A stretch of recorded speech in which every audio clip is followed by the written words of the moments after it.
జరుగుతూ ఉంది. ఎక్కడైతే ఇన్సిడెంట్ జరిగిందో బైరంగూడలో ఆ పక్కనే నియర్ బై ఉంది ఈ హాస్పిటల్ కూడా. ఈ హాస్పిటల్లోనే జరుగుతూ ఉంది. తనని ఇక్కడే అడ్మిట్ చేశారు శ్రీజాని. ప్రస్తుతం అయితే డాక్టర్స్ పరీక్షిస్తూనే ఉన్నారు. తనకు చెయ్యి కూడా ఫ్రాక్చర్ అయ్యింది, తనకు ఆ సర్జరీ కూడా జరగాలి అంటున్నారు. ఇదే హాస్పిటల్లో తను ఇక్కడే గ్రౌండ్ ఫ్లోర్లోనే రైట్ సైడ్ మనకి ఈ రైట్ సైడ్లోనే తన వార్డు కూడా ఉంది. కాకపోతే మనకి ఇక్కడ లోనికి వెళ్ళడానికి కొద్దిగా ఇబ్బందికరంగా ఉంది కాబట్టి చూపిస్తున్నాం. కానీ ఇక్కడ శ్రీజ పరిస్థితి మాత్రము కొంచెం ఇబ్బందిగానే ఉంది అని చెప్పుకోవచ్చు. ఎందుకంటే ఆ తల్లి గట్టిగా కూడా తన మీద బ్యాట్ తోటి ఎక్కడ పడితే అక్కడ ఇచ్చేశారు కాబట్టి ఇక్కడ లోపల మనం చూస్తున్నాం కదా. ఇక్కడే తను రైట్ సైడ్ లోనే తనది వార్డు కూడా ఉంది. ఇక్కడ నుంచే తీసుకెళ్లారు, ఈ గుమ్మం దగ్గర నుంచే తీసుకెళ్లడం కూడా జరిగింది. నిన్న అక్కడ హోలిస్టిక్ హాస్పిటల్లో మనకి నిజాంపేటలో హోలిస్టిక్ హాస్పిటల్లో జాయిన్ చేశారు. అక్కడి నుంచి కూడా ఇక్కడ టెస్ట్ల నిమిత్తం కూడా ఇక్కడికి తీసుకొని రావడం జరిగింది తనని.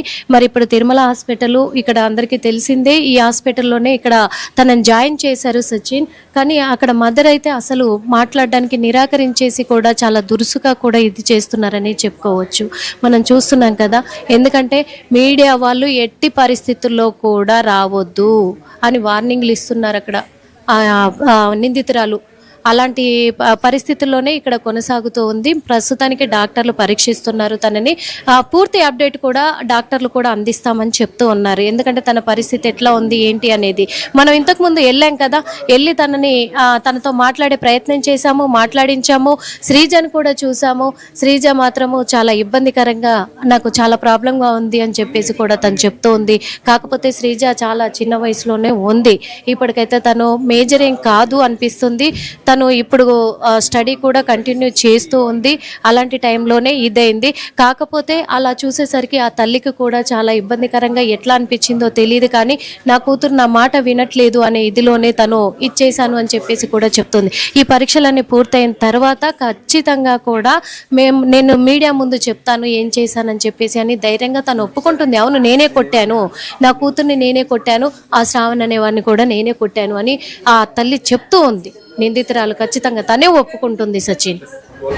రైట్ నిర్మల, ప్రస్తుతం మీరు హాస్పిటల్ దగ్గర ఉన్నారు. అంటే ఆ కుటుంబంలో ఎవరెవరు తనతో ఉన్నారు? అండ్ శ్రీజతో పాటు శ్రీజ తల్లి సిరి కూడా అక్కడ ఉన్నట్టుగా తెలుస్తోంది కదా. సో ఇంకా ఎవరెవరు ఉన్నారు ఆమె వాళ్ళతో పాటు? తల్లి మాత్రమే ఉన్నారు. ఇంకెవరిని కూడా ఇక్కడికి పోలీసులు రానివ్వలేదు. శ్రీజ తమ్ముడు, అలాగే ఇప్పుడు సిరి ఎవరితో అయితే ఉంటుందో తన సెకండ్ హస్బెండ్, వాళ్ళంతా కూడా అక్కడ పోలీస్ స్టేషన్ దగ్గరే ఉన్నారు. కానీ ఇక్కడ మాత్రము శ్రీజ తల్లి మాత్రమే ఉన్నారు. శ్రీజతో పాటు సచిన్ చూస్తున్నాము. ఇక్కడ నుంచే తీసుకొచ్చారు శ్రీజను కూడా. ఇక్కడ నుంచి తీసుకొచ్చేసి ఇదే వార్డులో తను పెట్టడం కూడా జరిగింది. అక్కడే ఉన్నారు. ఆ ఇదిలో అక్కడున్న మనకు కవర్ చేసి పెట్టారు కదా, ఆ ఇదిలోనే శ్రీజ అండ్ శ్రీజ తల్లి అక్కడే ఉన్నారు. ఆ వార్డులో తనని అడ్మిట్ చేశారు. చూస్తున్నాం కూడా. చూడండి, ఇక్కడే చూపించే ప్రయత్నం అయితే చేద్దాం. చిన్న ప్రయత్నం అంతే. ఇక్కడే ఉన్నారు. అంది చూసారు కదా. మరి ఇక్కడే శ్రీజ తల్లి సిరి తను. ఎందుకంటే తన ఆవేశం కూడా మనం అర్థం చేసుకున్నాం కాబట్టి. ఎందుకంటే నా కూతురు నా మాట వినలేదు అనే ఒక్క ఇది చెప్పారు. తన ఆవేదన కూడా. అమ్మ, శ్రీజ పరిస్థితి ఏమన్నా చెప్పారా? డాక్టర్లు ఏమన్నా చెప్పారా? ఓకే, శ్రీజ పరిస్థితి కూడా మనము చూపించే ప్రయత్నం చేశాము. కాకపోతే ఇక్కడ డాక్టర్స్కు కొన్ని రిస్ట్రిక్షన్స్ ఉంటాయి కదా, అందుకని చెప్పేసి కొద్దిగా చూసారు కదా. మరి అక్కడ శ్రీజ తల్లి సిరి అక్కడే ఉన్నారు. శ్రీజ పరిస్థితి, శ్రీజను బెడ్ పై పడుకోబెట్టి ఉంచారు. అక్కడ టెస్టులు జరుగుతూ ఉన్నాయి. ఇంకా వాళ్ళు డాక్టర్స్ కూడా మనకి పూర్తి వివరాలు అయితే చెప్తాము, ఖచ్చితంగా వెల్లడిస్తాము అని చెప్తున్నారు సచిన్. రైట్, అంటే శ్రీజ తల్లి తనతో పాటు ఉన్న వ్యక్తి శ్రీజ తల్లి, రైట్? ఎస్, శ్రీజ తల్లి. ఇప్పుడు నిందితురాలుగా పిలువబడుతున్న సిరినే శ్రీజతో ఇక్కడే హాస్పిటల్లో ఉన్నారు. ఎందుకంటే సిరికి కూడా వెనక ముందు ఎవరు లేరు కాబట్టి చూసుకోవడానికి అని చెప్పేసే తల్లిని ఇక్కడ పెట్టడం జరిగింది అని పోలీసులు కూడా చెప్తూ ఉన్నారు. అదేవిధంగా అందుకే ఆ బ్యాట్తో అటాక్ చేసిన విషయం కూడా ఇంకొకటి బ్రేకింగ్ న్యూస్ ఏంటంటే కూడా సచిన్, ఆ బ్యాట్తో అటాక్ చేసే సమయంలో కూడా సిరి కొడుకు కూడా ఇంట్లోనే ఉన్నాడు. అంటే శ్రీజ తమ్ముడు ఇంట్లోనే ఉన్నాడు. అలాగే ఇప్పుడు ఆ టీసీలో వర్క్ చేస్తున్నటువంటి హరిప్రసాద్ రావు గారు ఎవరైతే ఉన్నారో ఇప్పుడు ప్రస్తుతం సిరితో కలిసి ఉన్నటువంటి వ్యక్తి కూడా వీళ్ళు ముగ్గురు సహాయంతోనే శ్రావణ్ మీద దాడి చేసినట్టుగా తెలుస్తుంది సచిన్.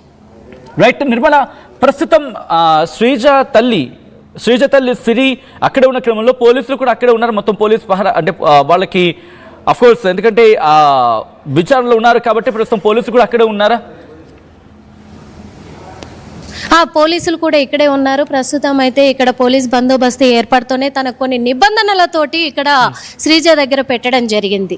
ఎందుకంటే తను ఎక్కడికి వెళ్ళే పరిస్థితి లేదు, ఇక్కడ నుంచి తప్పించుకునే అవకాశం లేకుండానే పోలీస్ బందోబస్తుని ఏర్పాటు చేసి శ్రీజ దగ్గర నిందితురాలని ఇక్కడ ఉంచడం కూడా జరిగింది. నిందితురాలు నేనే చేశాను అని చెప్పేసి ఒప్పుకున్నప్పటికీ కూడా నిందితురాలని శ్రీజ దగ్గర పెట్టాలి అనే ఒక చిన్న ఇదితోటి సెంటిమెంట్గా కూడా వాళ్ళు ఉంచారు. తల్లి దగ్గర ఉండాలి అనే ఇదితోటి ఉంచి ఇప్పుడు శ్రీజ తమ్ముడిని అలాగే హరిప్రసాద్ రావుని ఇద్దరిని పోలీసుల అదుపులోకి అయితే వాళ్ళు అక్కడే పోలీస్ స్టేషన్లో వాళ్ళని అక్కడ పెట్టుకోవడం కూడా జరిగింది సచిన్.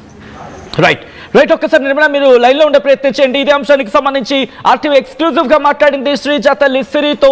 ఆర్టీవీ ఎక్స్క్లూజివ్ గా మాట్లాడినప్పుడు ఆమె ఏమంది, సిరి ఏం చెప్పుకొచ్చింది, అసలు ఆ రోజు ఏం జరిగింది, అసలు వీళ్ళిద్దరి విషయం ఎప్పుడు తెలిసింది, ప్రెగ్నెన్సీ అనే మాటను ఆ తల్లి నోటే వినిపించింది, ఆ ప్రెగ్నెన్సీ కోపంతోనే ఇటువంటి దాడికి దిగిందా, సిరి అటాక్ చేసిందా, శ్రావణ సాయిని బ్యాటుతో కొట్టి చంపేసిందా?